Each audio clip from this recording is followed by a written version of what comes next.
देख रहे हैं दावे टीवी।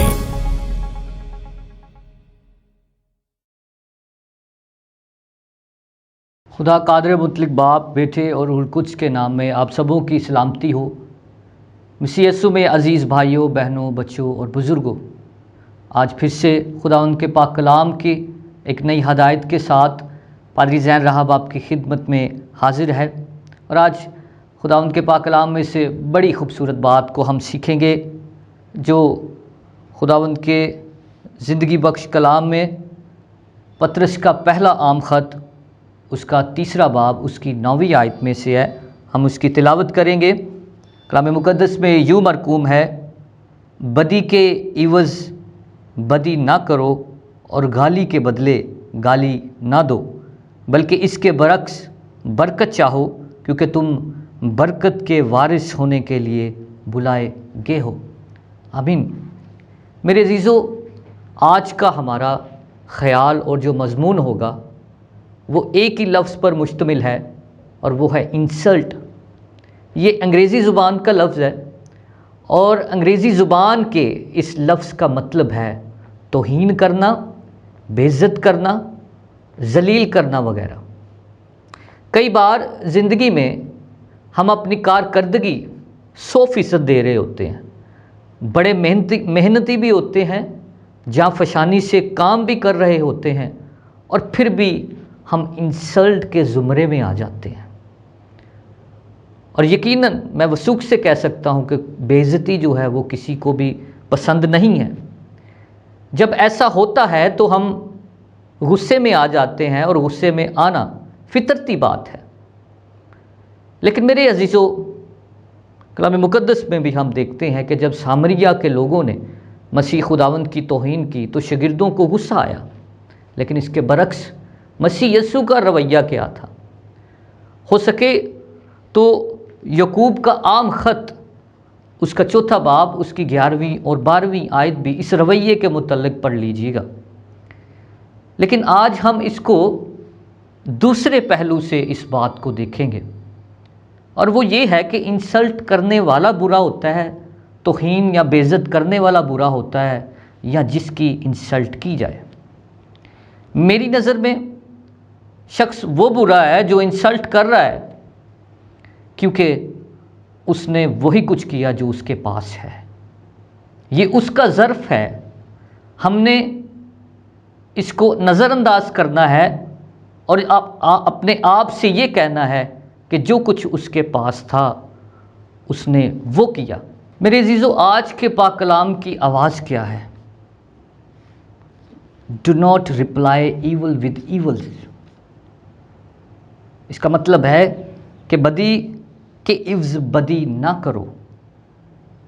इससे मुराद है कि revenge is never the right option. हमें बदला नहीं लेना, बल्कि इसको ऐसे समझना है कि वो शख्स जो इंसल्ट कर रहा है, जो इस रवैये को मुसलसल अपनाए हुए है, वो बीमार शख्स है। बजाय उससे बदला लेने के आप उसके लिए रहम चाहें, खुदा का तरस चाहें। हम जल्दी से लोगों को गलत करार ना दें, बल्कि कलाम मुक़द्दस में लिखा हुआ है, क्योंकि तुम बरकत के वारिस होने के लिए बुलाए गए हो। इसलिए हमने बरकत चाहनी है। मुमकिन है कि वो शख्स किसी ऐसे दुख में है, किसी ऐसी पेन में है जिसकी वजह से वो ऐसा अमल कर रहा है। इसलिए कहा जाता है कि हम बुराई का जवाब बुराई से ना दें। मेरे अज़ीज़ों, मुमकिन है कि कोई इब्लीस के हाथों में हो, सो हमारा काम है कि उसे इब्लीस के हाथों से निकाला जाए, ना कि इब्लीस के ज़रिए इब्लीस का किरदार हम अदा करें। मेरे अज़ीज़ों, चीज़ों को, रवैयों को हम फ़िल्टर करते जाएं, हम बेहतर करते जाएं। अगर किसी ने कुछ कहा है, ये उसका हासा है। हमें तो अपने खुदावंद को जवाब देना है। सो अच्छा है कि बहुत सी बातें खुदावंद पर छोड़ते जाएं। बदला लेना उसका काम है। लोग आपके बारे में क्या सोचते हैं आप छोड़ दें। آپ خود کے لیے کیسے ہیں، آپ اپنے خاندان کے لیے کیسے ہیں، آپ اپنے چرچ کے لیے کیسے ہیں، اس پر دھیان دیں۔ لوگ کیا سوچتے ہیں، اس سوچ سے باہر نکلیں۔ آپ خود کے لیے کیا سوچتے ہیں، بس اسی کو سامنے رکھیں۔ میں سمجھتا ہوں کہ ایسا کرنا جب ہم شروع کر دیں گے تو بہت سے مسائل کا حل ہو جائے گا۔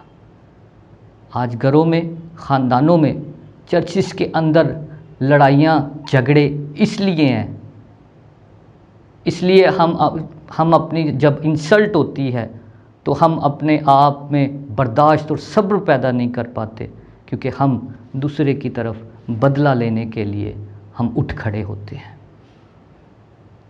خاندانوں کے اندر بھی ایسا ہے کہ کوئی کچھ کہہ کر جائے کہاں۔ لیکن میرے عزیزو، میں سمجھتا ہوں کہ یہ ایک آرٹ ہے، یہ آرٹ ہے جو زندگی گزارتے گزارتے آ ہی جائے گا، لیکن اس کو شروع تو کیجئے۔ باقی کام خدا کا ہے، صبر اور تحمل اور برداشت اس کا پاکرو عطا کرتا ہے۔ آج سے یہ مانگنا شروع کریں کہ خداوند، اگر گھر کے اندر میں برداشت نہیں کر سکتا، صبر نہیں کر سکتا، اور اس شخص کے لیے جو انسلٹ کر رہا ہے، جو روز مجھے دکھ دے رہا ہے، اس کے لیے اگر بیٹھیے خداوند کے حضور، اس کے لیے صبر مانگے اور اس کے لیے دعا کریں۔ میرے عزیزو، یہ رویہ ایک آرٹ ہے جو زندگی گزارتے گزارتے آ ہی جائے گا، لیکن میری گزارش ہے کہ اس کو پریکٹس کرنا شروع کریں، اس کو عمل میں لانا شروع کریں۔ گھروں کے اندر، کلیسیاؤں کے اندر، معاشرے میں، خاندانوں میں ایسا کچھ شخص ہے جو مسلسل جس کی توہین میں یا بے عزتی میں آپ آ رہے ہیں، تو اس شخص کو پہلی بات کہ اس کے لیے دعا کرنا شروع کریں، اور دوسری بات خداوند سے اپنے لیے صبر، تحمل اور برداشت کو مانگنے شروع کریں۔ اور میں سمجھتا ہوں کہ جب یہ شروع ہو جائے گا تو بہت سارے مسائل کا حل کلیسیاؤں کے اندر، گھروں کے اندر جو ہے وہ بہتر ہونا شروع ہو جائے گا۔ اس لیے اس انسلٹ کا مقابلہ جو ہے ہم نے خداوند میں رہ کر کرنا ہے، تاکہ خداوند کی حلیمی، اس کی فروتنی ہمارے اندر قائم رہے، اور خداوند آپ سب کو برکت دے۔ آمین۔